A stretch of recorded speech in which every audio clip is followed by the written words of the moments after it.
Hi, I'm Jake. I make RPG supplements and videos about Pathfinder 2, or PF2. I love PF2. And I don't use all of their adventure paths. But I love that their adventure paths have cool player-facing stuff in it. So what I'm talking about today is the Deviant Feats that are specifically from the Wardens of Wildwood second book in the AP, Severed at the Root. Severed at the Root has a lot of player-facing stuff, but it has specifically 2 new Deviant Feat classifications. And so I'm going to go over those, primarily because they're not available on Archives of Nethys, and that's the main site that people use to do Pathfinder-y stuff most of the time. And also, I was not able to find them on Demiplane. Maybe you can, and I just sucked at researching that day, or maybe it's behind a paywall. I don't know. But for people who want access to the Deviant Feats and haven't bought the book, this is the video for you. Including the people on my Discord server who are going to be using the Deviant Feats to make their builds this week. We do a weekly build thing. Most weeks. Something tells me that Wardens of Wildwood is an adventure path that I would love to run. I don't have enough games going or enough days of the week filled with Pathfinder 2 to go through as many adventure paths as I want. Someone give me more time so I can do this. Make your donation of time below. Yeah, I love you too. You know what is hard to move a mouse? When a cat's nose is pushing your hand around. Yeah, oh, dude, I still need to click. Hold on. Yeah. Oh my god, you're an idiot. Yeah, hi. Alright. See that disperse into petals? That's something that a Deviant Feat, that you can do with a Deviant Feat in this book. Alright, so Deviant abilities. Blight Soul is where we'll start. Okay, guys, I gotta see the screen. Come on, give me a break here. I love you, but just move away from the screen. Alright. I'm going to read the Deviant Abilities intro for those of you who are watching this as the first Deviant Abilities video you're watching.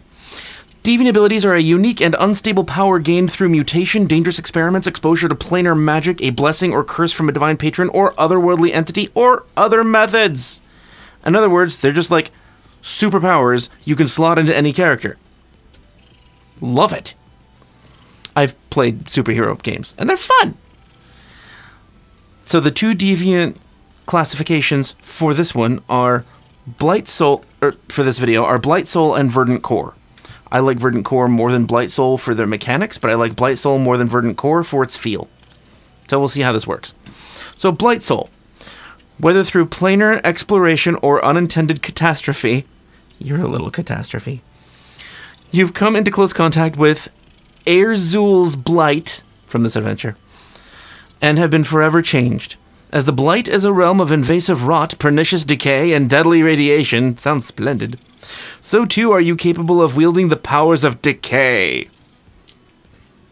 Every Deviant Feat classification has 2 feats at 2nd level, 1 at 6th, and 1 at 10th. So the first of the 2nd level Deviant Feats for Blight Soul is Release Spores, 2 actions. It has the rare, deviant, fungus, magical, and poison traits. All of these will have the rare and deviant traits. You create a miasma of spores, 2 actions. These spores fill a 20-foot burst within 100 feet and remain for 1 round per level you have. First off, that's a huge range, and I love how long it lasts. It's not sustained. You don't have to keep taking an action to sustain it. All creatures within the spores become concealed, and all creatures outside the spores become concealed to creatures within it. You can see through the spores without difficulty. You can dismiss the spores. That's all it does at its base. And that's still very useful, because you can automatically see through them.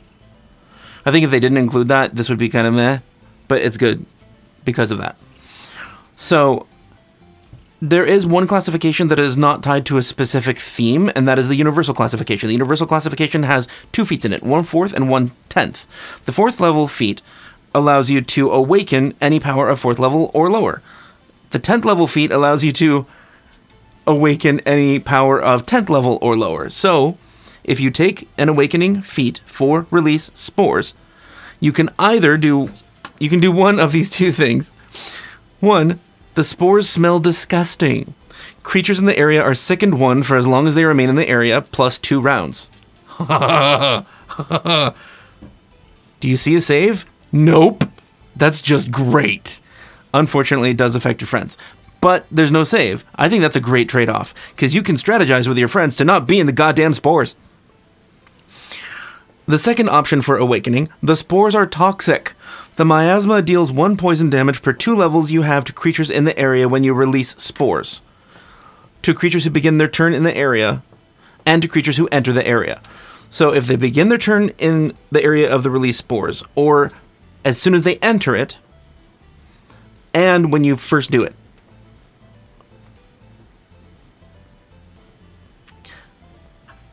Something to keep in mind about Deviant Feats is, yes, when you can take this, it would only last for 4 rounds, but you can keep reusing it. You can keep redoing it. There's more information on how the limitations on that work in another video I'll put at the end of this one. The next second level Deviant Feat in Blight Soul is Rotten Slurry. 1 action. Has the attack and magical traits. You expel a glob of rotten, foul-smelling slurry from your torso, hands, or mouth at a foe. Ew. Make a ranged attack roll against a creature within 30 feet. If you succeed, the slurry deals 1d4 bludgeoning damage to the target for every 2... Hold on. For every 2 levels you have, or double damage on a critical success. A creature that's damaged by the attack is sickened 1, sickened 2 on a critical success. So this just gives you a magical ranged ability, no matter what else your class is. This can fit into so many builds as just the other option you have. Like, you can be a fighter, even though I don't recommend fighters, and vomit rotten slurry at people at a distance. So Rotten Slurry has awakening options too. The first one is the slurry bursts, showering bystanders. The attack deals an additional 1d4 poison splash damage for every 4 levels you have. That's not a lot, but you can keep using this ability. And you can keep showering bystanders with poison, gross slurry. Ew. The second awakening option is the slurry is caustic and bores into the flesh of those it touches. The attack deals an additional 1d4 persistent acid damage. That really needs to increase. I think that should increase with your level of potency rune on Hand Wraps of Mighty Blows. So it makes it specific, but it also can actually do more than 1d4. Yes, hi guys. The next Deviant Feat in Blight Soul is Irradiate. I love that they came out with this because there just weren't a lot of radiation options in the game. I think there were 3 before this. And yes, I used all of them. Just ask my livestream players. Irradiate. Level 6 feet, 2 actions. It has the magical and poison tags. You exude an aura of radiation, making everyone around you ill. All creatures in a 15-foot emanation must succeed at a fortitude save or become sickened 1. On a critical failure, they're also fatigued for 1 minute. You're immune to your own radiation. I think that was a given, because it said all creatures within a 15-foot emanation. It didn't... Well, whatever. You're immune to it. Good. The value of this sickened condition increases by 1 for every 5 levels you have beyond 6th. Again, there's no... Well, okay. Again... Now, this one does affect your friends, and it still requires a save. So, I'm not a big fan of the mechanics of this usage of your Blight Soul Deviant abilities. But it is quite an effective debuff.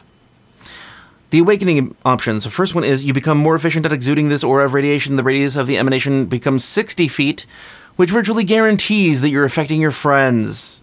I think that sucks. Second awakening option, your radiation becomes more potent. Creatures in the area take an additional 1d4 poison damage for every 2 levels you have with a basic fortitude save. Roll this fortitude save once and apply it to both the damage and the sickened condition. Yeah, okay, that is useful. Again, it affects friends. This is the only reason I don't like this one. So let's look at level 10. Unleash the Blight. Come closer, child, don't be afraid. Unleash the Blight. 2 actions. It has the traits magical and negative. It'd be void in this case. I mean, by this point. You unleash the Rot infecting you, spreading the Blight to those nearby. All living creatures in a 60-foot emanation take 1d6 void damage for every 2 levels you have with a basic fortitude save. And obviously that's good damage. Cool. Let's see what the Awakenings do, because that's kind of boring. It's just damage. Awakening. The Blight is infectious. Creatures damaged by your Blight take an additional 1d6 persistent void damage as they begin to decompose. Again, that should increase depending on some factor. Somehow. Because 1d6 persistent void damage, even at 10th level, isn't that great. At 15th, it's meh. At 20th, you'll never do it. Second option for Awakening. The Blight is debilitating.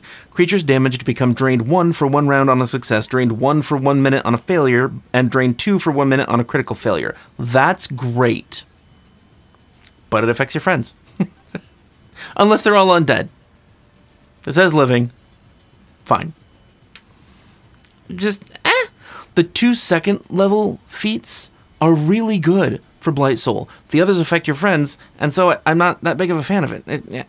Because it's not always going to be useful. But they are effective and powerful. Alright, so Backlash. If you have questions about Backlash, go to the end of this video and click on the link for the previous video on Backlashes, the coverage for Deviant abilities. It has chapters, so you can navigate pretty easily.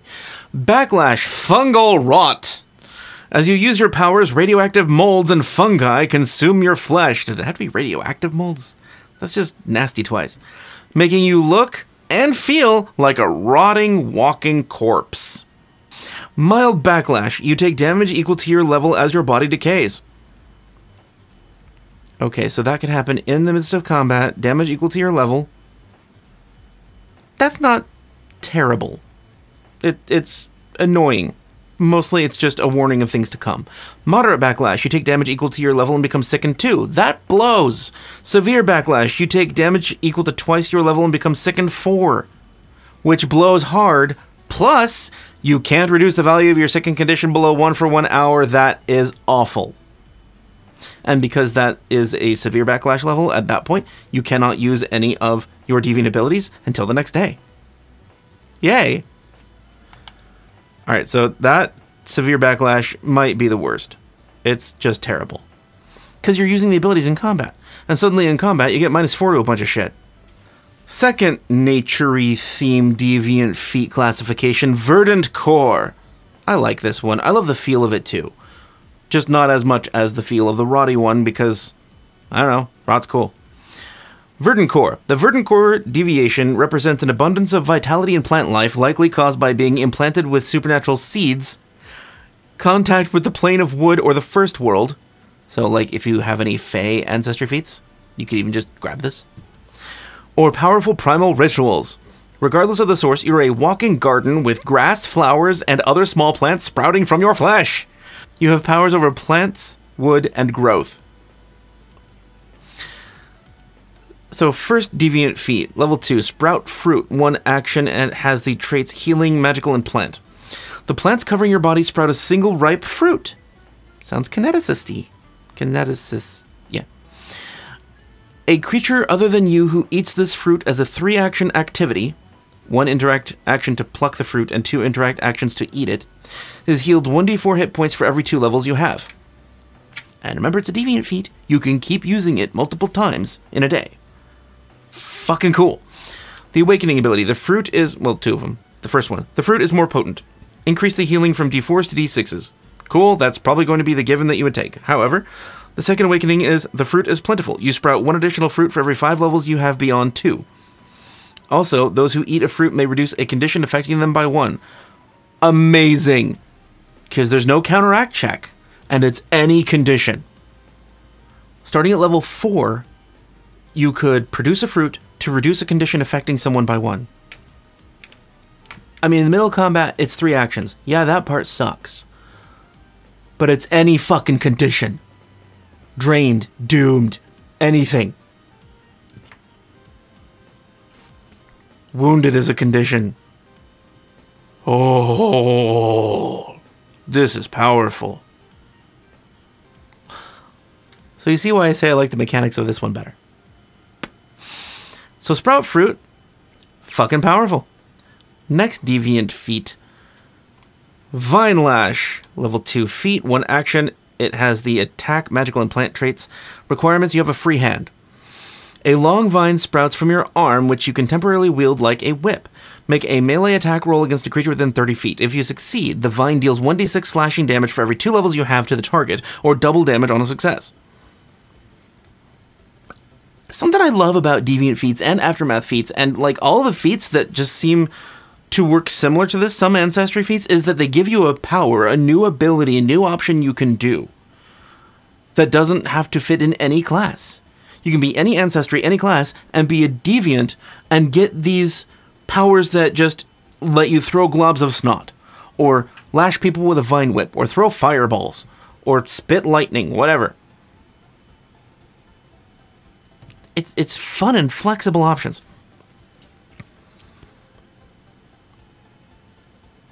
First Awakening for Vine Lash, first option. The vine coils around your foes, squeezing them lifeless. On a successful hit, the target is grabbed by the vine. The DC to escape the vine is equal to your class DC or spell DC, whichever is higher. Each round on your turn, if the target is still grabbed, the vine squeezes them, dealing 1d6 bludgeoning damage for every 2 levels you have. Let me tell you how powerful this is. So normally, monsters, or players for that matter, if they hit something and that thing has the grab trait or grapple trait, or the monster has the grab action, you have to spend a separate action and roll an athletics check or critically succeed on a hit or something like that to be able to grab them. This is on just a hit and there's no roll. They're just grabbed. And then on their turn, they can try to escape. But until their turn, they're fucking grabbed. Hell yeah. All right, so the damage for it is not amazing because it doesn't add your strength or any relevant modifier. But so, it's great for grabbing people. Within 30 feet! This thing's amazing. All right, second awakening option. Rather than lash at your foes with a single vine, dozens of writhing vines emerge from your hands, lashing all creatures in a large area. That's how you get the name Worm Fingers.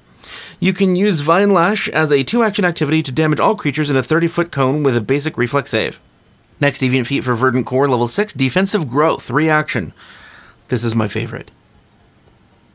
I know, some of them that we already read are bullshit or awesome. This is my favorite. Defensive Growth. It has the traits Magical Plant and Wood. Trigger, you're the target of a physical attack. So that doesn't mean that it can't be a spell attack if it does some sort of physical damage. Like Needle Darts does piercing damage, that's a physical attack. You grow a shield of woven flowers and branches, then raise that shield to defend yourself from the triggering attack. If you would take damage from the attack, you immediately shield block. Bear in mind, you don't have to have the shield block feat. You don't have to own a shield. It doesn't take you an action to put up your shield before this. It's just a reaction to shield block and raise the shield at the same time. It's huge action compression. If you would take damage from the attack, you immediately shield block. This is a wooden shield, hardness 3, hit points 12, break threshold 6. The shield remains in your possession for a number of rounds equal to your level or until it's destroyed. It's amazing. So the first awakening option is the shield becomes stronger. It has hardness 5, hit points 40, break threshold 20. Now granted, this is not an amazingly tough, dense shield. I think you should be able to like enhance it by putting runes on your flesh, or I think you should be able to subsume a specific shield into your body to use this. Like it becomes part of you. Maybe take a feat for it. I mean, Maguses can do that. Second awakening option, the shield takes on a mind of its own and lashes out vengefully when destroyed. When the shield is destroyed, it explodes, dealing 4d6 piercing damage to your attacker with a basic reflex save. Now, bear in mind this is a 6th level feat, which means that you could at the same point use an awakening feat to choose that awakening ability to make it explode. You can keep refreshing the shield because it's still just a deviant power. You can keep using it until, you suffer horrible backlash and you can't use it anymore that day. But that awakening ability is a 4th level magic item by itself. A specific shield. The shield of exploding. Sorry, the exploding shield. And that's the damage it does, 4d6. I love this feat! I want this. I mean, sure, in real life, but like on every one of my characters. Ooh. Ooh, I could take that with my NPC. Ooh, I might take that. Alright, so the last Deviant Feat from this book is Disperse into Petals, which you saw the image of. You probably figured out what it does. It takes 2 actions, level 10 feet. It has the traits Magical Plant Polymorph. You merge with the blossoms sprouting from you and disperse, becoming a visible cloud of blossoms and petals. You're amorphous. It doesn't specify what that means, but what that means is you can fit through tiny cracks. You lose any item bonus to AC and all other effects and bonuses from armor, and you use your proficiency modifier for unarmed defense. Sorry, unarmored defense. You gain resistance to physical damage equal to half your level and are immune to precision damage. You can't cast spells, activate items, or use actions that have the attack or manipulate trait. You gain a fly speed of 10 feet. So this is just the gaseous form spell. Mostly. You can remain in this form for up to 1 minute. You can dismiss this effect. It's nice to be able to add it to any character. Aside from that, this is not that amazing. The first awakening option, you can maintain your form for a longer time. You can remain in this form for up to 1 hour. If you're hiding in like tiny cracks in a wall or something, or if you need to fly the whole time, that hour could be useful. Second awakening option, you've learned to harm others even while in your blossom state. You can occupy the same space as someone else. While occupying someone else's space, you can spend 1 action to spin around in a vortex of blossoms, dealing 1d4 slashing damage for every 5 levels you have to the creature with a basic reflex save. That's not much damage, but it effectively makes you a swarm, so that's fun. Yeah, I could think of purposes for this, but it is not nearly as powerful as the other options that I've gone over today. Now the Backlash. The Backlash for Verdant Core is called Life Draining. The flourishing plant life that covers your body is a part of you, but it draws nutrients from your blood, making you weaker the more the flowers grow. As the plants grow, you need to spend more and more time recuperating. Recuperating in the sunshine lowers this duration as it feeds the flowers, speeding your recovery. Mild Backlash. You become drained 1 as the plants feed off your life force. This condition lasts until you spend 3 consecutive actions to rest and do nothing. That one doesn't say that it has to have anything to do with sunshine. You just have to pause. Which really isn't nearly as terrible as most of the other backlashes. Moderate Backlash. You become drained 2 and fatigued until you spend 20 minutes recuperating by resting and doing nothing. If you spend this time basking in sunshine, it instead takes 10 minutes. That sucks horribly, and it will happen in the middle of combat. There's no way around it. It just sucks. That's horrible. Severe Backlash. So after this, you can't use your deviant power anymore that day. You become drained 3 until you spend 2 hours napping. While napping, you're unconscious and can't take actions or engage in exploration activities. Why do they have to say that? But a creature can wake you with a single action with a manipulate trait. If you spend this time napping in natural sunlight, it instead takes 1 hour. It's still really inconvenient. You're fatigued until you get a full night's rest. That blows ass. Horrible. That's just horrible. But the Verdant Core's abilities are great. Sprout fruit to remove any condition affecting someone and heal them. Vine Lash to grab at 30 feet. Defensive Growth to just keep summoning shields to protect you, which then explode.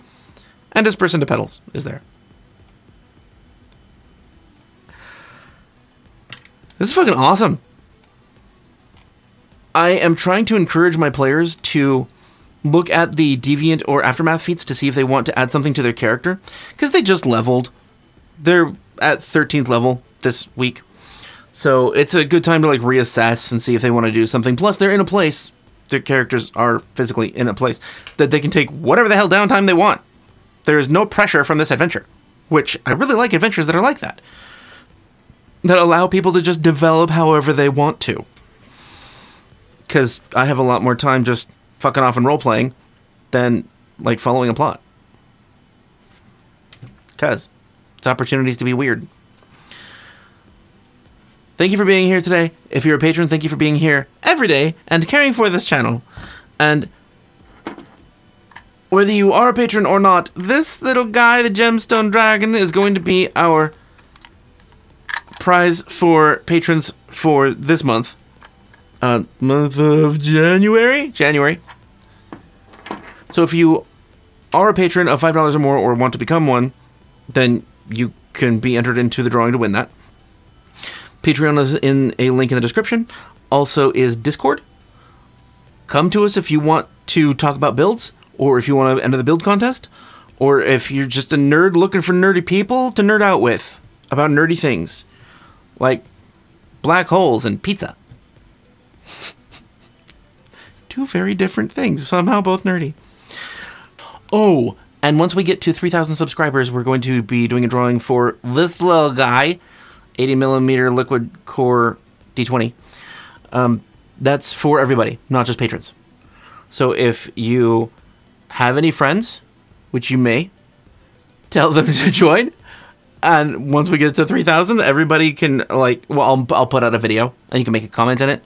And then I'll draw based on those comments. And like I said, anybody, not just patrons. These are usually like 5,000. I don't know how much these are. 400? Something like that. Depends on who made it. My superpowers playlist that includes the Aftermath and Deviant Feats videos is right here. And if you want to catch up on old live streams that we did, or catch the current one, playlist is here. Okay, thanks, bye-bye. Mwah.